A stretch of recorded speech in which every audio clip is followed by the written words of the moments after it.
શું તમારા પિતા હેવી મોટર વ્હીકલ ડ્રાઈવર છે અને તમે અંડર ગ્રેજ્યુએટ અથવા ડિપ્લોમામાં અભ્યાસ કરી રહ્યા છો? તો તમને કોર્સ મુજબ દર વર્ષે 15,000થી લઈને 20,000 સુધીની સ્કોલરશીપ મળી શકે છે.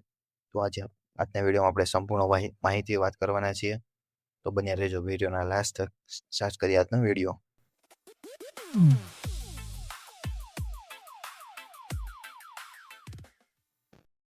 જેકે ટાયર લિમિટેડ દ્વારા CRC એક્ટિવિટી હેઠળ જેકે ટાયર શિક્ષા સાથી સ્કોલરશીપ પ્રોગ્રામ શરૂ કરવામાં આવ્યો છે.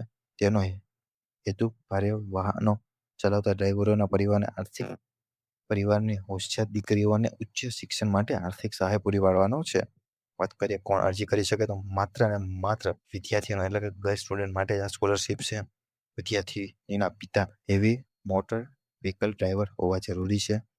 અગાઉના શૈક્ષણિક વર્ષમાં ઓછામાં ઓછા તમારે 55 માર્ક્સ હોવા જરૂરી છે. પરિવારની વાર્ષિક આવક તમામ સ્ત્રોતમાંથી 5 લાખ કરતાં ઓછી હોવી જોઈએ. અરજદાર રાજસ્થાન, મધ્યપ્રદેશ, ઉત્તરાખંડ, કર્ણાટક અથવા તમિલનાડુની રહેવાસી હોવો જોઈએ. જેકે ટાયર અને બડી પોર્ટ સ્ટડીના કર્મચારીઓ આ સ્કોલરશીપમાં અપ્લાય કરી શકતા નથી. કયા કોર્સ અથવા ધોરણ માટે આ સ્કોલરશીપ છે?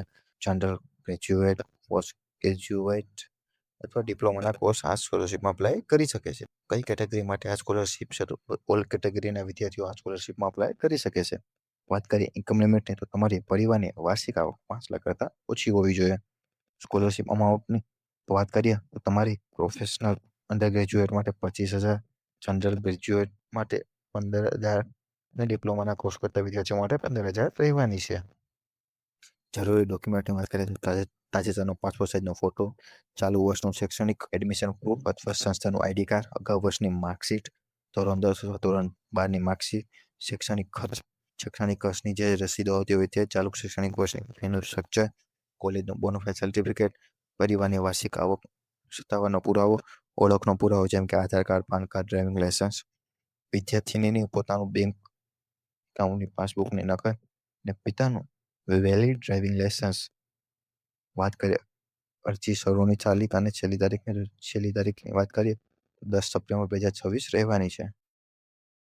વાત કરીએ ઓફિશિયલ વેબસાઇટ અને પોર્ટલની, તો બડી ફોર સ્ટડી વચ્ચે જેકે ટાયર સ્કોલરશીપ પ્રોગ્રામ સર્ચ કરવાનો રહેશે. વાત કરીએ અરજી પ્રક્રિયાની, તો તમારે બડી ફોર સ્ટડીમાં ઓફિશિયલ પોર્ટલ પર જવાનું છે. એપ્લિકેશન પર ક્લિક કરો, ઈમેલ, મોબાઈલ નંબર અથવા ગૂગલ એકાઉન્ટ દ્વારા એકાઉન્ટ બનાવીને તમે લોગિન કરો.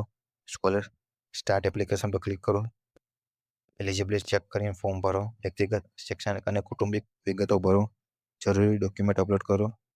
ટર્મ એન્ડ કન્ડિશન સ્વીકારીને રિવ્યુ પર ક્લિક કરો. બધી વિગતો ચકાસો અને ફાઇનલ સબમિટ આપી દો. વાત કરીએ સિલેક્શન પ્રોસેસની, એલિજિબિલિટી ક્રાઇટેરિયા આધારે એપ્લિકેશન શોર્ટલિસ્ટ કરવામાં આવશે. ડોક્યુમેન્ટ વેરિફિકેશન કરવામાં આવશે. શોર્ટલિસ્ટ ઉમેદવારોને ટેલિફોન ઇન્ટરવ્યુ લેવામાં આવશે. સ્કોલરશીપ રિવ્યુની મંજૂરી બાદ ફાઇનલ સબમિટ કરવામાં આવશે. વાત કરીએ રિન્યુઅલ પ્રક્રિયાની, તો અગાઉની શૈક્ષણિક વર્ષમાં ઓછામાં ઓછા 55 ગુણ હોવા જરૂરી છે. તે જ અભ્યાસક્રમમાં એડમિશન ચાલુ હોય તેનો પુરાવો, ચાલુ શૈક્ષણિક વર્ષની ફીની રસીદ, બડી ફોર સ્ટડી પર તમારે બધા જ ડોક્યુમેન્ટ અપલોડ કરવાના રહેશે. વાત કરીએ રિજેક્ટ થવાના સામાન્ય કારણો, અધૂરી અથવા અસ્પષ્ટ ડોક્યુમેન્ટ અપલોડ કરવા, 10 સપ્ટેમ્બર પછી અરજી કરવી, ખોટી માહિતી અપલોડ કરવી, એલિજિબિલિટી ક્રાઇટેરિયા પૂર્ણ ન કરવું, પિતાનો વયસ્ય જરૂરી, પિતાના વયસ્યના જરૂરી ડોક્યુમેન્ટ જેમ કે ડ્રાઇવિંગ લાયસન્સ અપલોડ ન કરવું.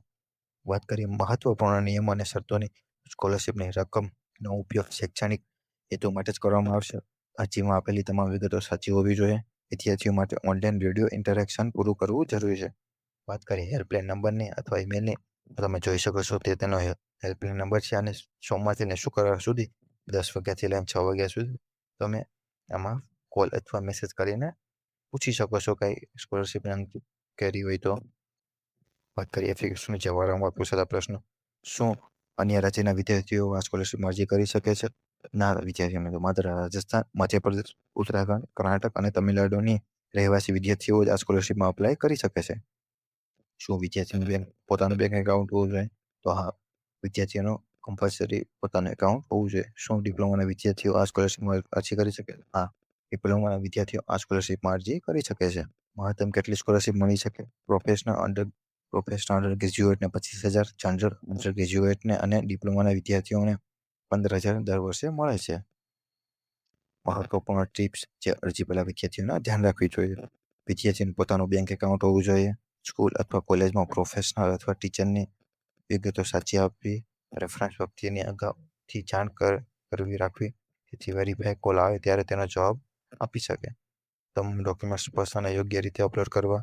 ઓનલાઈન વિડીયો ઇન્ટરેક્ટ સમયસર અને પૂર્ણ કરી રહેવું. આજના માટે એટલું જ વિદ્યાર્થી મિત્રો. ફરી મળીશું એક નવી સ્કોલરશિપ સાથે. ત્યાં સુધી બન્યા રહેજો વિજય સહાયના ડિજિટલ પ્લેટફોર્મ ઉપર. ધન્યવાદ.